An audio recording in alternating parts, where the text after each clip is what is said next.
Friends, मैं आपका mentor AK Singh और आज फिर हम अपनी DSSB पॉलिटिकल साइंस की तैयारी करेंगे, यानी कि DSSB PGT पोल साइंस की तैयारी करेंगे। और इसमें पोल साइंस में हम सबसे पहले क्या देख रहे हैं, आपकी NCERT। यानी कि जो भी बच्चे ये सोचते हैं कि NCERT का महत्व नहीं है, तो NCERT का महत्व बहुत है, आप ये ना सोचे। देखिए, कल आपको पहला चैप्टर कराया और पहले चैप्टर में मैंने आपको 10 से 15 क्वेश्चन आपको दिखा दिए, जो कहीं ना कहीं हर बार आपको पॉलिटिकल के पेपर में मिल रहे हैं, हर बार TGT के पेपर में मिल रहे हैं। तो कहीं ना कहीं आपको उसका महत्व भी पता चल गया होगा। और जिसने वीडियो नहीं देखी है, यानी कि वो पहली वीडियो यही देख रहा है, तो वो इससे पहले वाली वीडियो जाकर देख सकता है। तो चलिए आज का चैप्टर शुरू करते हैं। यानी कि आज का चैप्टर क्या है, भारतीय संविधान में अधिकार। यानी कि इसमें सारे के सारे आपको अधिकारों के बारे में बताया गया। अधिकार आए कहाँ से हैं, कैसे आए हैं, क्यों आए हैं, ये सारी की सारी चीज़ें इसमें कहीं ना कहीं इस चैप्टर में जिक्र करा गया है। हमें जो काम की चीज़ है हमें वही देखनी है। ये कहानी दी गई है एक तरह से, हमें वो नहीं देखनी कि चैप्टर में कहानी, क्योंकि हम अपने बच्चों को नहीं, हमें खुद अपने स्टडी के लिए पढ़ाना है। यानी कि जैसे अधिकारों का महत्व बताया गया, इसमें एक तरह से कहानी बताई गई है कि शोषण के विरुद्ध अधिकार हुआ है, जो उसके बारे में बताया गया है, और कहीं ना कहीं इस अधिकारों के बारे में बताया गया है।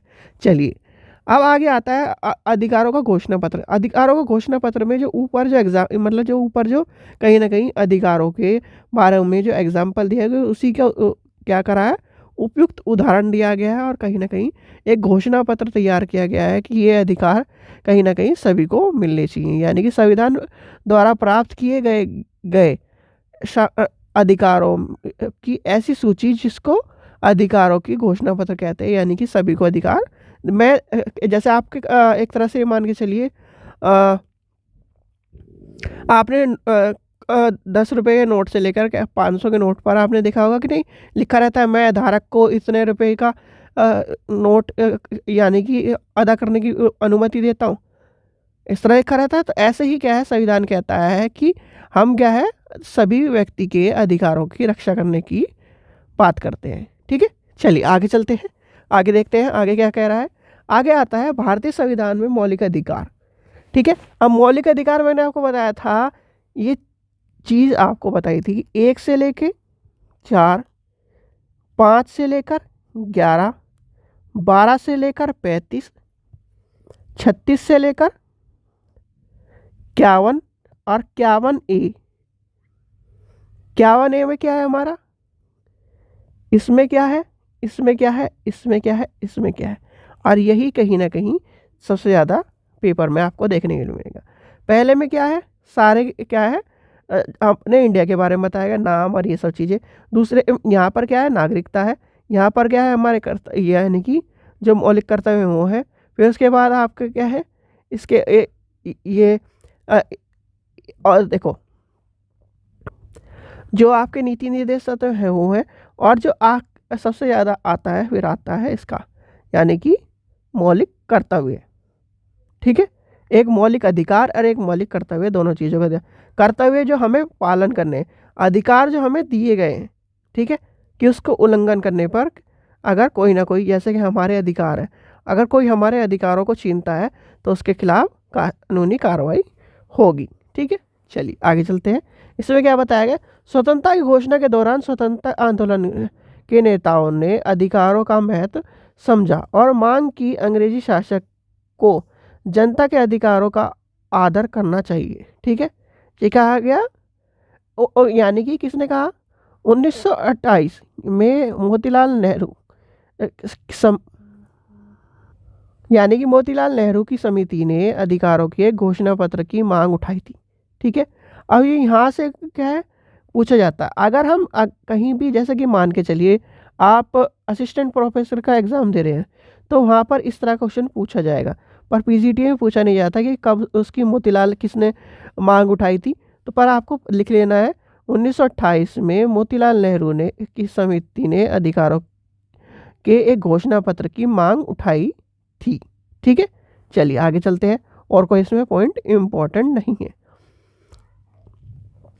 संविधान में उन अधिकारों की सूची किया गया है, जैसे कि आपको पता है कि अधिकारों की मांग उठा के कौन से अधिकार दे दिए, मौलिक अधिकार। अब दक्षिण अफ्रीका की कहानी बताई इसमें, यानी कि दक्षिण अफ्रीका की कहानी, जो आप सोचते हो कि इधर उधर से क्वेश्चन पूछे, इधर उधर से नहीं, ये देखो, ये जो एक तरह से एनसीईआरटी में अंडरलाइन या एक तरह से हेडिंग दिया जाता है ना, या फिर एक तरह से डब्बा बना के दिया जाता है, हाउ टू नो, या फिर क्या आप जानते हो, तो वो सबसे ज़्यादा क्वेश्चन पूछे जाते हैं। इस चीज़ का ध्यान रखना है। एनसीईआरटी या फिर जितने भी एनसीईआरटी से रिलेटेड पेपर बनते हैं। यहाँ पर आता है दक्षिण अफ्रीका के संविधान के अधिकार का घोषणा पत्र। क्या कहा है? दक्षिण अफ्रीका के संविधान में दिसंबर 1996 में लागू हुआ। अगर आपसे कोई क्वेश्चन पूछने लगे तो आपको पता होना चाहिए कब लागू हुआ, इतने में लागू हुआ। इसमें तब क्या है, बनाए और लागू किया गया जब रंग भेद वाली सरकार को के हटाने, तो ये क्या बताया गया इसमें, एक तरह से जब आपने देखा होगा कि गोरे और काले की बात हुई, कहीं ना कहीं ब्लैक, एक तरह से आपने वो कॉन्सेप्ट सुना होगा ब्लैक इंडियन वाला, तो कहीं ना कहीं दक्षिण अफ्रीका में जब रंग भेद का और कहीं ना कहीं अफ्रीकी गृह युद्ध के खतरे से जूझ रहा था, दक्षिण अफ्रीका में संविधान के अनुसार उस अधिकारों का एक घोषणा पत्र दक्षिण अफ्रीका में प्रजातंत्र की आधारशिला है। क्या कहा गया? यह नस्ल, लिंग, गर्भधारण, वैवाहिक स्थिति, जातीय सामाजिक मूल्य, रंग, आयु, अपंगता, धर्म, देखिए कितनी सारी चीज़ दी गई है हमारे संविधान में। इतनी चीज़ों को डिटेल नहीं, एक जगह ही कंबाइंड करके लिख दिया है। भाषा, जाति, ये सारे के सारे बताए गए। ये नागरिकों को एक क्या करते हैं, सबसे ज़्यादा व्यापक अधिकार देती है। संवैधानिक अधिकारों को एक विशेष क्या है, संवैधानिक न्यायालय लागू करता है। दक्षिण अफ्रीका में संविधान सम्मिलित कुछ प्रमुख अधिकार निम्न है। चलिए आगे देखते हैं अधिकार कौन कौन से दिए गए हैं। गरिमा का अधिकार, निजता का अधिकार, श्रम संबंधित अधिकार, स्वच्छ पर्यावरण और पर्यावरण संरक्षण का अधिकार, स्वच्छ सुविधाएं, भोजन, पानी, सामाजिक सुरक्षा, बाल अधिकार, बुनियादी उचित शिक्षा का अधिकार, सांस्कृतिक, धार्मिक, अच्छा ये सारे अधिकार कहीं ना कहीं इन्होंने बताया गया है। अब जो यहाँ पर जो बात कही गई, यहाँ पर जो बात कही गई, यहाँ पर आपको ये बात कही गई है जो अधिकार होते हैं। देखो आपने देखा होगा कि मौलिक अधिकार के लिए आप कहीं ना कहीं कहाँ जा सकते हो, कोर्ट, कि जी मेरे इस अधिकार का इस व्यक्ति ने हनन किया है, मैं क्या कर रहा हूँ, इस अधिकार के लिए अपने आपकी शरण में आया हूँ। तो शरण में आते ही क्या करता है, अब कहानी आती है कि जो हमारे अधिकार है, क्या वो संविधान के द्वारा, संविधान इतना हक देता है कार्यपालिका और विधायिका को छीन ले। मैंने आपको कल एक चीज़ बताई थी कि कार्यपालिका, विधायिका अगर कोई भी कानून या किस तरह के कार्य करती है और वो संविधान का उल्लंघन करती है, तो क्या कहता है, न्यायपालिका कहता है नहीं नहीं नहीं, आप संविधान से हट के जा रहे हो। तो वही बात यहाँ पर कही गई है। जैसे विधायिका कार्यपालिका के किसी भी कार्य या निर्णय में यदि मौलिक अधिकारों का हनन होता है या उसके अनुचित प्रतिबंध लगाया जाता है, तो न्याय क्या कर देता है, अवैध घोषित कर देता है। और अवैध घोषित करने का आपको पता होगा कि अवैध घोषित क्यों करा जाता है, क्योंकि ये जो किताब है यानी कि इंडियन कॉन्स्टिट्यूशन कहता है कि मेरे से ऊपर कुछ नहीं, और मेरे से ऊपर कुछ नहीं, और उसकी रक्षा कौन कर रहा है। अगर कोई भी क्या है एक तरह से अपने आप को राजा समझने लगता है तो न्यायपालिका उसमें इंटरफेयर कर देता है। न्यायपालिका इंटरफेयर करके उसमें क्या कह देता है कि जी मैं आपको इस किताब के आगे, जो इस किताब में ये चीज़ लिखी है, अगर आप इस किताब के अनुसार चलते हो तो मैं आपके साथ हूँ, नहीं तो मुझे आपके इसको कानून को अवैध करना पड़ेगा। चलिए आगे चलते हैं। फिर आता है समानता का अधिकार। समानता का, देखो आज आपको एक चीज़ समझनी पड़ेगी, 12 से लेकर 35 तक सारे अधिकार हैं हमारे, हम पढ़ते हैं 14 से लेकर 32 तक, ये आपको सबको पता है। अब सबसे पहला आता है समानता का अधिकार। ठीक है, शोषण के विरुद्ध अधिकार, ठीक है, शिक्षा का अधिकार, ठीक है, ये सारे के सारे अधिकार। अगर मैं आपको कहूँ कि ये अधिकार सारे इस अधिकार से निकले हुए हैं, यानी कि आर्टिकल 21 की ही देन है सारे। अगर ये ख़त्म हो जाए, अगर ये ख़त्म हो जाए आर्टिकल 21, तो इनका कोई महत्व नहीं रहेगा। सोच के देखो, मैंने आपको कह दिया कि आपको स्वतंत्रता नहीं है पर समानता है। समानता के बिना स्वतंत्रता चल जाएगी? समानता के बिना शिक्षा चल जाएगी? सॉरी, स्वतंत्रता के बिना शिक्षा चल जाएगी? स्वतंत्रता के बिना समानता चल जाएगी? स्वतंत्रता के बिना शोषण के विरुद्ध अधिकार चल जाएगा? सोच के देखो आप, स्वतंत्रता नहीं होगी तो आप अगला आदमी कहने लगा किस चीज़ की समानता मान रहा है भाई तू? जब तेरे पास स्वतंत्रता ही नहीं है तो समानता किस किस हक से? यानी कि आप एक क्या है, पॉलिटिकल माइंड से सोचो। अगर 21A कहीं ना कहीं हट जाता है, 21A की देन ही सारे के सारे अधिकार माने जाते हैं ये, तो इसलिए क्या है, 21A को सबसे ज़्यादा महत्व दिया जाता है। और कहीं ना कहीं आजकल सुप्रीम कोर्ट भी कह रहा है कि 21A ही कहीं ना कहीं सभी अधिकारों की जननी माना जा रहा है। तो ये कहीं ना कहीं, और ये कहानी आपको जैसे ये बताया गया, इसमें दो स्थिति बताई गई, ये हमारे काम की नहीं है, ये बच्चों के लिए पढ़ने के लिए। तो ये जैसे अधिकार है, सबसे पहला क्या है, समानता का अधिकार। ठीक है, समानता का अधिकार में आपको एक चीज़ पता होगी, इसमें से आपको मैं अधिकार बता देता हूँ, मैंने कैसे कल भी बताए थे। आर्टिकल आपका 17, 19, 21, 21A और आपका कौन सा है, जो सबसे ज़्यादा पूछा जाता है, एक ये है आपका अधिकार।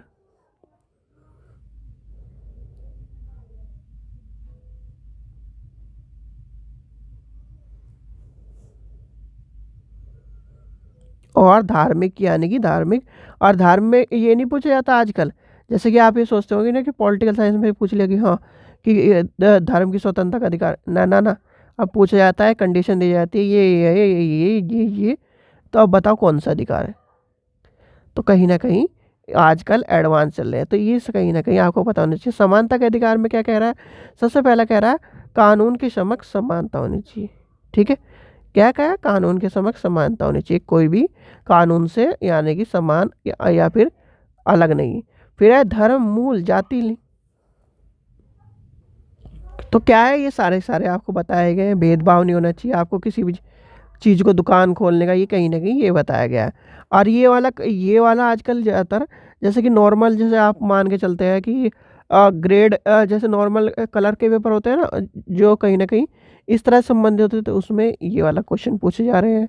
रोजगार के अवसर की समानता सबसे ज़्यादा पूछा जाता है ये। ठीक है, ये आपको पता होना चाहिए। फिर आपका है,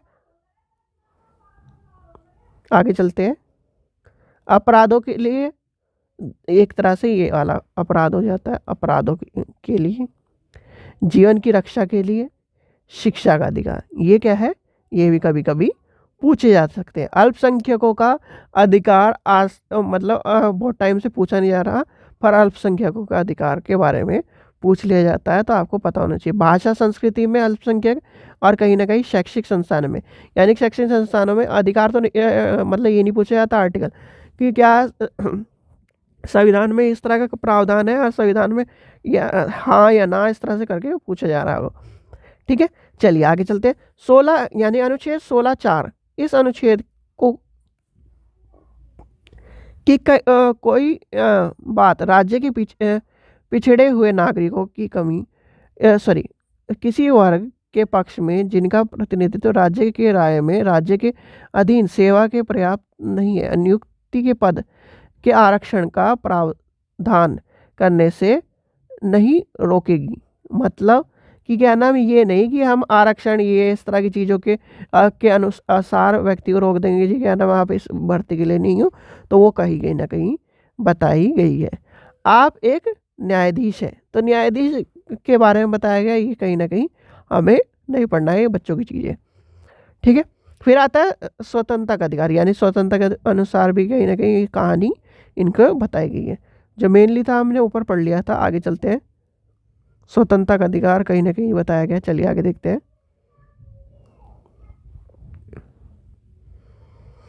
शोषण के विरुद्ध अधिकार, यानी शोषण के विरुद्ध अधिकार।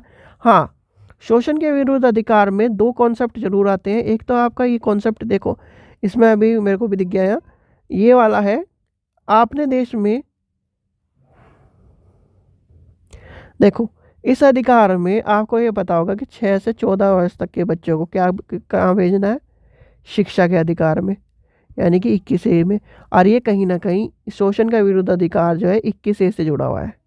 ठीक है, ये ध्यान रखना है कि 21A अगर वैसे तो पूछा नहीं जाता, क्योंकि वो थ्योरेटिकली क्वेश्चन पूछा जाता है एमए पॉलिटिकल साइंस में, कि 21A और क्या है, शोषण के विरुद्ध अधिकार क्या समान है, क्या इन एक दूसरे के बिना ये अधूरे हैं?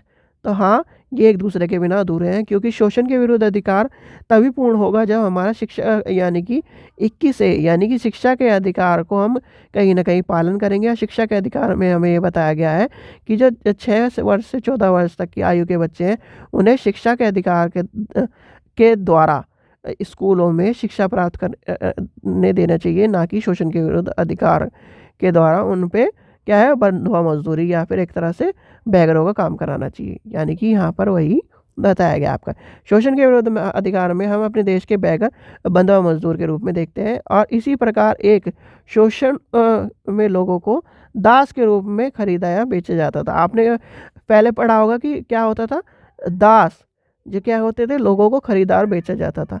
जो खरीदार बेचा जाता था उसमें क्या करता जाता था, एक तरह से लोगों को क्या करा जाता था, उनसे उन्हें जैसे आज के लोग क्या करते हैं, सब्जी खरीदने जाते हैं, पहले लोग खरीदे जाते थे।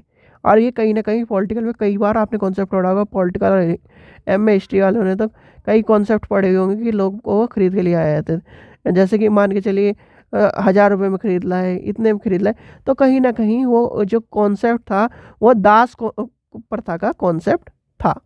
ठीक है, ये धर्म और स्वतंत्रता का अधिकार पड़ा है, यानी कि देखिए जो 14 वर्ष तक की आयु के बच्चों को क्या करना है, कभी भी आप उन्हें बंधुआ मजदूरी में या कारखाने में क्या है नहीं लगा सकते। ये क्या करता है, शोषण के विरुद्ध अधिकार करती है। चलिए आगे चलते हैं, ये सारे अधिकार हमने पढ़ लिए। अब संवैधानिक उपचार का अधिकार। ठीक है, संविधान उपचार का अधिकार में एक चीज़ ध्यान रखना, जो अगर आपने संवैधानिक उपचार के अधिकार को ये पढ़ा होगा तो आपने अंबेडकर जी की एक कहानी और सुनी होगी कि वो क्या कहते हैं, 32 को, आर्टिकल 32 को संविधान का क्या कहते हैं, हृदय, यह इसमें लिखा हुआ भी होगा, हाँ ये लिखा हुआ है, बिल्कुल सही लिखा हुआ है। देखिए संवैधानिक उपचार का अधिकार वह साधन है जिसके द्वारा ऐसा किया जा सकता है कि डॉक्टर अंबेडकर जी ने इस अधिकार को संविधान का हृदय और आत्मा की संज्ञा दी गई है। और ये क्वेश्चन आपसे पूछा जाता है, इसमें लिखा हुआ नहीं है तो लिख लीजिए आर्टिकल 32। ठीक है, आर्टिकल 32 जिसमें हमारी क्या आती है, 5 रिट आती हैं। ठीक है, अब 5 रिट कौन सी है, पहले आते बंदी प्रत्यक्षीकरण, परमादेश, निरादेश, अधिकार प्रच्छन्न, और एक और है शायद से याद नहीं आ रही मुझे भी कौन कौन सी, उत्प्रेक्ष रिट। हाँ ठीक है, चलिए तो ये क्या है, ये आपको पता होनी चाहिए। और खासकर इस चीज़ का ध्यान रखना है हिंदी वाले स्टूडेंट कि इंग्लिश में अगर ये आ भी जाए तो इसमें थोड़ा सा ये ध्यान रख लेना, क्योंकि इंग्लिश में आजकल ऐसा क्वेश्चन आ रहा है कि बंदी प्रत्यक्षीकरण को इंग्लिश में क्या कहते हैं, बताओ। निम्न व्यक्ति को, एक व्यक्ति को पुलिस ने गिरफ्तार कर लिया, और पुलिस ने गिरफ्तार कर लिया, उसे कोर्ट के समक्ष प्रस्तुत करने के लिए कहा जा रहा है। तो कौन से अधिकार के समक्ष प्रस्तुत करने के लिए कहा जा रहा है, कौन सी रिट के अनुसार कहा जा रहा है कि उसे प्रेजेंट करो, तो कौन सी है? बंधे प्रत्यक्षीकरण। तो इस चीज़ का भी ध्यान रखना है, सबसे ज़्यादा बंधे प्रत्यक्षीकरण ये वाला पूछा जाता है। ठीक है, तो ये क्या है? ये वाला जो इंपॉर्टेंट है, इसे लिख लेना, ये क्वेश्चन पूछा जाता है। अब बंधे प्रत्यक्षीकरण जो है, दो चीज़ों का ध्यान रखना। बंधे प्रत्यक्षीकरण मतलब रिट में एक तो 32, ठीक है, और एक, ठीक है, 32 में कौन है? ये लिख रहा हूँ मैं आपके आगे, सुप्रीम कोर्ट। हाई कोर्ट किस में है? 226 में। ये भी ध्यान रखना, क्या है? 226 में हाई कोर्ट है और 32 में सुप्रीम कोर्ट है। इस चीज़ का ध्यान रखना, यही सबसे ज़्यादा कन्फ्यूजन करता है। बच्चे क्या कर देते हैं, दोनों को 32 में डाल देते हैं। ठीक है, अधिकार दोनों के पास ये है, पर एक चीज़ ये है, अब इसमें जब आप पढ़ोगे तो सुप्रीम कोर्ट कहता है अगर तुम्हारे बस की ना हो काम तो मेरे पास भेज दो। वो वाली कहानी यहाँ से आ जाती है। चलिए आगे चलते हैं। सबसे पहला आता है बंदी प्रत्यक्षीकरण। बंदी प्रत्यक्षीकरण द्वारा न्यायालय किसी भी गिरफ्तार व्यक्ति को न्यायालय के सामने प्रस्तुत करने का आदेश देता है। यह गिरफ्तारी का तरीका या कारण गैर कानूनी असंतोषजनक हो तो न्यायालय गिरफ्तार व्यक्ति को छोड़ने का आदेश दे सकता है। यानी कि कोई भी, जैसे आपको मान लीजिए पुलिस वाला कोई भी गिरफ्तार करके ले जाता है, ठीक है, कि ऐसी बिना उस चीज़ के, तो आपको कुछ नहीं करना है।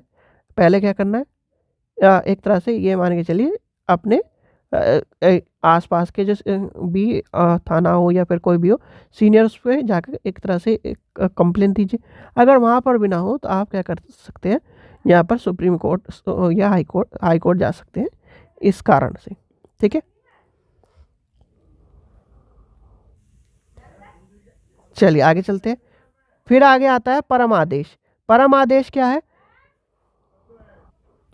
आगे चलते हैं। परम आदेश, यह आदेश तब जारी किया जाता है जब न्यायालय को लगता है कि कोई सार्वजनिक पदाधिकारी अपने कानून व अपने अधीन एक तरह से दायित्व का पालन नहीं कर रहा, तो उसे क्या कहता है व्यक्ति कि क्या है, आप अपने, यानी कि किसी व्यक्ति के मौलिक अधिकार का प्रावधान को एक तरह से,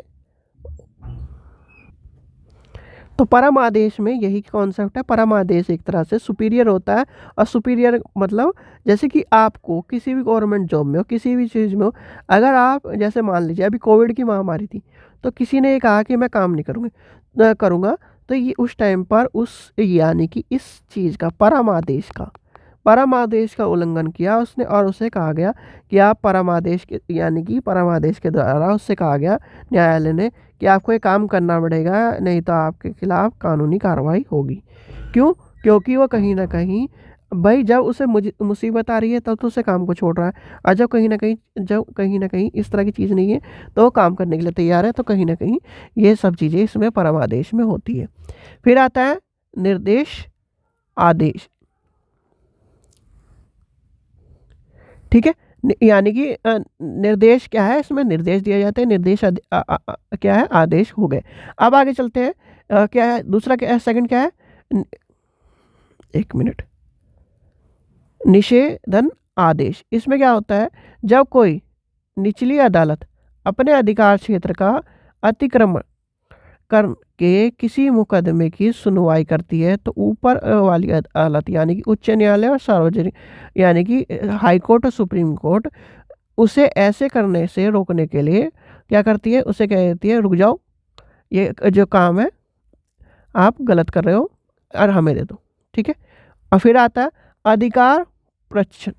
ठीक है, ये क्या है, इसमें जब कोई न्यायालय को लगता है कि कोई व्यक्ति ऐसे पद पर या नियुक्ति हो गया है जिस पर उसका कोई कानूनी हक नहीं है, तो उसे न्यायालय क्या करता है, अधिकार प्रश्न आदेश के द्वारा उस पद पर कार्य से रोक देता है। ठीक है, ये आपको, अगर आपको भी लगे तो इसका कर सकते हैं। आखिरी बचती है रिट उत्प्रेक्षण, यानी कि जब कोई निचली अदालत या सरकारी अधिकारी बिना अधिकार के कोई कार्य करता है या न्यायालय उसे समक्ष विचाराधीन मामले को उससे लेकर उत्प्रेक्ष द्वारा उसके ऊपर की अदालत या अधिकारी को हस्तांतरित कर देती है, तो क्या हो जाता है, एक तरह से उस टाइम पर इस कार्य को आता है। और ये एज इट इज़ ऐसे कैसे ही पूछे जाते हैं, तो आपको पता होना चाहिए। सबसे पहला जो पूछा जाता है, एक तो पूछा जाता है उत्प्रेक्षा पूछा जाता है, और एक परमादेश, और एक बंदी प्रत्यक्षीकरण। बंदी प्रत्यक्षीकरण सबसे ज़्यादा पूछा जाता है। ठीक है। राष्ट्रीय मानव अधिकार आयोग। तो राष्ट्रीय मानवीय अधिकार आयोग क्या है? 1993 सरकार द्वारा राष्ट्रीय मानव अधिकार आयोग का गठन किया गया। ठीक है, यह हमें पता होना चाहिए। मनाया कब जाता है, ये पता होना चाहिए। दो चीज़ हमें पता होनी चाहिए। तो सबसे पहला आपको पूछा जाता है कि राष्ट्रीय मानव अधिकार आयोग कब मनाया जाता है। आपसे मानव अधिकार आयोग अभी गया है कुछ टाइम पहले ही, तो कब गया है? यानी कि वो गया है आपका 10 दिसंबर।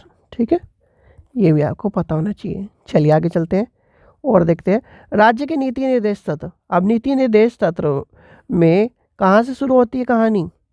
ये कहानी शुरू होती है आपकी 35 तक छोड़कर 36 से लेकर 51 तक।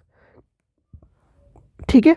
अब नीति निर्देश तत्व में सारी की सारी नीतियों का जिक्र किया गया, यानी कि संविधान निर्माताओं को यह पता था कि स्वतंत्र भारत को अनेक चुनौतियों का सामना करना पड़ेगा। इस सभी नागरिकों को समानता लाना और सबके कल्याण सबसे बड़ी चुनौती थी। उन लोगों के यह सोच कि इस समस्या को हल के लिए कुछ नीतिगत निर्देश जरूर होने चाहिए। ठीक है, लेकिन इस स्थिति में नीतियों की भावना सरकार के बाध्यकारी भी नहीं होनी चाहिए। तो कहीं ना कहीं ये नीति निर्देश तत्व बनाया गया। और नीति निर्देश तत्व आपको पता है सारे के सारे।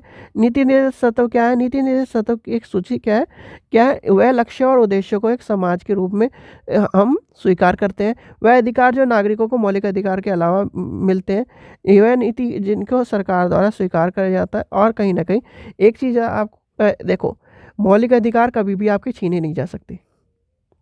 ठीक है, उल्लंघन नहीं हो सकता।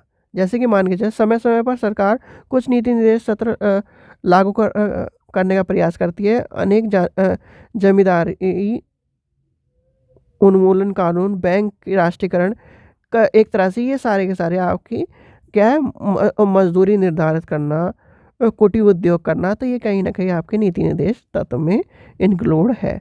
नागरिकों को मौलिक कर्तव्य क्या है? आपको 21A में बताए गए। वर्ष 1976 में संविधान के 42वें संविधान संशोधन में अन्य प्रावधानों के अलावा इस संशोधन से संविधान के नागरिकों को मौलिक कर्तव्यों का एक सूची का समावेशन किया गया, जिसमें कुल 10 कर्तव्यों का उल्लेख किया है। लेकिन आज के टाइम पर इसमें कितने हैं? 11 हैं, जिसमें एक शिक्षक अधिकार और इंक्लूड किया है। ठीक है, आगे चलते हैं। नागरिकों के लिए नागरिकों के रूप में हम अपने संविधान का पालन करना है, और क्या है, देश की रक्षा करनी है। एक तरह से कहीं ना कहीं भाईचारा बढ़ाना है। जितनी भी चीज़ें जैसे कि विज्ञान है उनकी रक्षा करनी है, पार्क की रक्षा करनी है, ये सारी चीज़ें इसमें बताई गई हैं। क्या आप क्या पूछे और क्या समझे, ये कहीं ना कहीं ये बच्चों के बारे में बताया गया, हमें इतना इम्पोर्टेंट नहीं। नीति निर्देश तत्व आपके सारे के सारे दिए गए हैं। इसमें आपको पता होगा कि नीति निर्देश तत्व इसमें इतने इम्पोर्टेंट नहीं। नीति निर्देश तत्व ना पूछे जाते, जो पूछा जाता है वो पूछा जाता है। मौलिक अधिकार पूछा जाता है, रेट पूछी जाती है, वो नहीं जरूर याद कर लेना। चलिए आगे चलते हैं और देखते हैं इसमें कौन सा। संपत्ति का अधिकार। देखिए, संपत्ति का अधिकार जो था आपका, सबसे पहले था संपत्ति का अधिकार। मैंने आपको बताया भी था, ये इतना बड़ा याद करने की जरूरत नहीं है।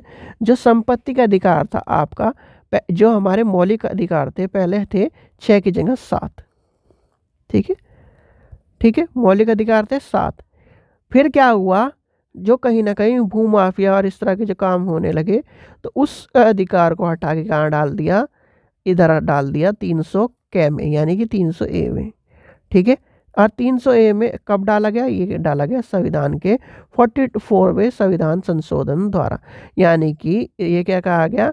आखिरकार 1973 में सर्वोच्च न्यायालय ने निर्णय लिया कि संपत्ति के अधिकार को संविधान के मूल ढांचे का तत्व नहीं माना, और कहा कि ये संसद के संविधान का संशोधन करके इस प्रतिबंध कर दिया जाए। और 1978 में जनता पार्टी का सरकार ने कौन सा संशोधन किया? 44, 42 और 44 सबसे ज़्यादा इम्पोर्टेंट है संशोधन, ध्यान रख लेना, इसके बिना पॉलिटिकल अधूरी सी मानी जाती है, ठीक है, इसलिए आप ध्यान रखना 42 और 44। तो 44 संशोधन में क्या करा गया? ये अमौलिक अधिकार, यानी कि किसमें? तो क्या कर दिया, यानी कि आपके जो आर्टिकल 31 से लेकर हटाकर यहाँ पर कर दिया, ठीक है। ये क्वेश्चन भी आजकल हॉट टॉपिकों में चल रहा है। चलिए आगे चलते हैं। आगे क्या है? आगे आपका चैप्टर ख़त्म हो गया। तो ये था आज का चैप्टर बच्चों, जो कहीं ना कहीं आपसे पूछा जा रहा है और आपको कितनी सारी चीज़ें बता रहा है। तो इनमें छोटे छोटे जो चीज़ें हैं, मूल ढांचे की विशेषता क्या है? मूल ढांचा आपको मैंने बता दिया था, मूल ढांचा और ये सब चीज़ें, कॉन्सेप्ट इतना डीपली आता नहीं, ये सारे लिखने वाले क्वेश्चन है, ठीक है। कोई आपको कहने लगे मूल ढांचा याद कर लो, ये याद कर लो, फलाना याद कर लो, ढिगड़ा याद कर लो, कोई नहीं है। मूल ढांचा लिखने वाला क्वेश्चन है। जो क्वेश्चन कहीं ना कहीं एमसीक्यू टाइप के हैं वो है इस तरह क्वेश्चन। ये पूछ लेगा 40, यानी कि कौन से संपत्ति का अधिकार कब समाप्त हुआ है, कौन से संशोधन में समाप्त हुआ है, कहाँ पर है वो, तो ये कहीं ना कहीं एमसीक्यू टाइप क्वेश्चन है, ठीक है। तो ये आपका सेकंड चैप्टर भी हो गया। आशा करता हूँ आपको वीडियो पसंद आएगी। वीडियो पसंद आए तो लाइक करें, चैनल को सब्सक्राइब करें, वीडियो को ज़्यादा से शेयर करें। और वीडियो आपको लेट मिली होगी आज, क्योंकि मेरी भी तबीयत ठीक नहीं चल रही थोड़ा सा, इसलिए लेट मिल रही होगी। चलिए, थैंक यू। और अभी जब एनसीईआरटी हमारी खत्म होगी, अभी टाइम है वैसे भी आपका पेपर में, फॉर्म जरूर भर ले, जिससे पॉलिटिकल साइंस की आपकी तैयारी अच्छी हो जाए।